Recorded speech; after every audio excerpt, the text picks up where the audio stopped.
Olá, seja bem-vindo para mais um vídeo do nosso estudo do Livro dos Espíritos. Hoje vamos analisar a questão 27. Allan Kardec pergunta: há então dois elementos gerais do universo, a matéria e o espírito? Sim, e acima de tudo Deus, o Criador, o Pai de todas as coisas. Deus, espírito e matéria constituem o princípio de tudo o que existe, a Trindade universal. Então aqui os espíritos nos dizem que o universo foi formado a partir desses três elementos: Deus, Espírito e matéria.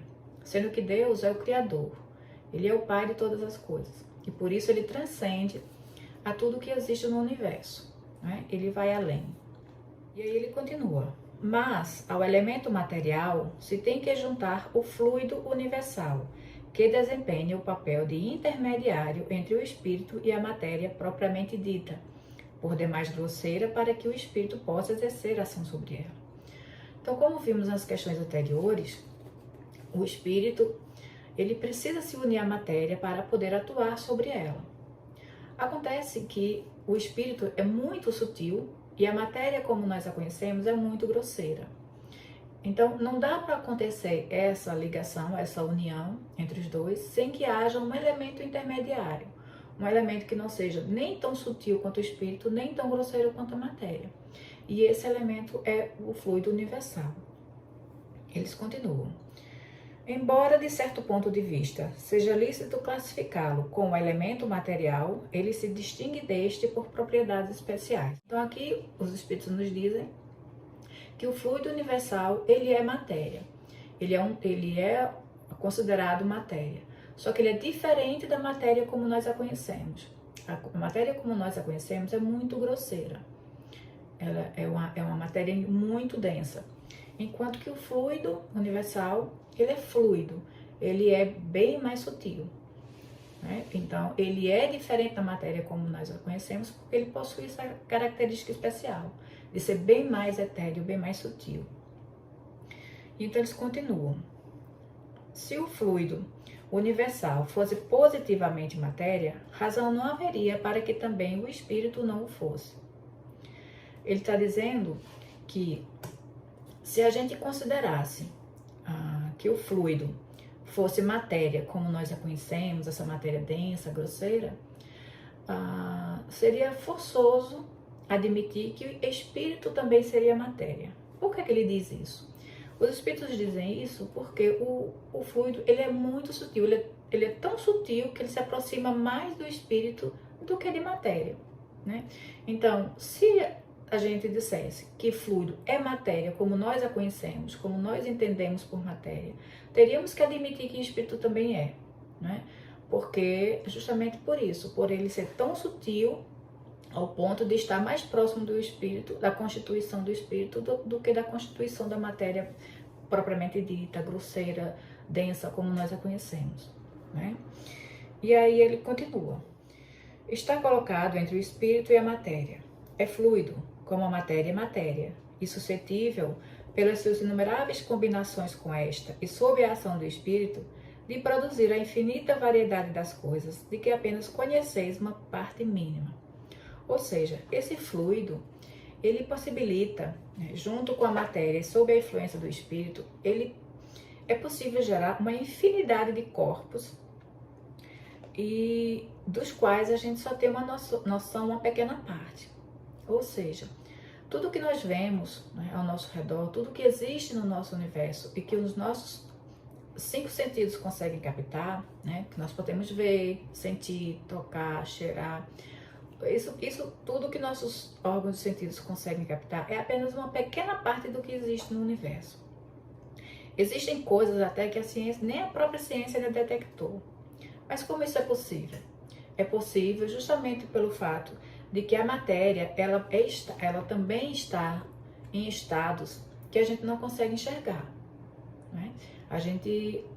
Existem combinações desse fluido que formam verdadeiros mundos, o verdadeiro mundo, né? O mundo espiritual, que é o mundo verdadeiro, o mundo causal. Esse mundo ele é formado justamente dessa parte sutil da matéria, né? Ele não é formado de matéria densa, por isso que a gente não consegue enxergar. Então, por exemplo, a água, Sabemos que a água ela possui 3 estados físicos: sólido, líquido e gasoso. O estado sólido é esse estado da matéria mais densa, condensada.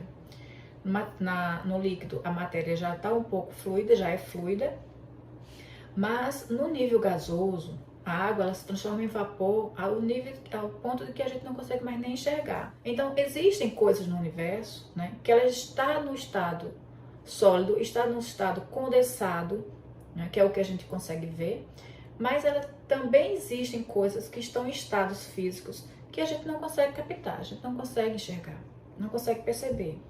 E é justamente nesse estado de sutileza, nesse estado sutil, etéreo, e que está o mundo espiritual. Nesse estado físico que a gente não consegue perceber. Então, é matéria. O mundo espiritual é matéria. Tudo que tem no mundo espiritual é matéria. Só que no nível de matéria que a gente não consegue perceber. Essa é a única diferença. Esse é o verdadeiro mundo, é o mundo causal, como diz Divaldo Franco, mas apenas a gente não consegue perceber, porque o nosso corpo também ele é grosseiro. O nosso corpo físico, nossos órgãos de sentido são muito grosseiros. Só conseguimos perceber aquilo que está no mesmo nível de vibração. Então, não conseguimos perceber, mas existem verdadeiros mundos, mundos infinitos, em estados vibratórios, que nossos olhos não conseguem captar. É isso que ele diz, que esse fluido, ele possibilita inumeráveis, infinitas combinações. E o que a gente consegue perceber é apenas a parte mais grosseira, mais densa da matéria. A parte mais sutil a gente não consegue perceber, mas que ela existe. Então eles continuam. Esse fluido universal, ou primitivo, ou elementar, sendo o agente de que o espírito se utiliza, é o princípio sem o qual a matéria estaria em perpétuo estado de divisão e nunca adquiriria as qualidades que a gravidade lhe dá. Então aqui ele diz que o fluido universal também é chamado de fluido primitivo, fluido elementar. Vamos ver mais na frente que também é chamado fluido cósmico universal. Ele diz que esse agente do qual o espírito se utiliza, ele é o princípio sem o qual a matéria estaria em perpétuo estado de divisão, ou seja, é o que une os elementos da matéria. Sabe, a pedra, né? Existe algo que junta, que une, que mantém os elementos da pedra unida. É o que faz dela pedra ser uma pedra. Se não houvesse o fluido unindo os elementos da matéria, unindo os átomos da matéria, ela se desintegraria. E assim é com todos os corpos, tanto inorgânicos quanto orgânicos. Existe essa força de atração que une os átomos, forma as moléculas e forma os corpos.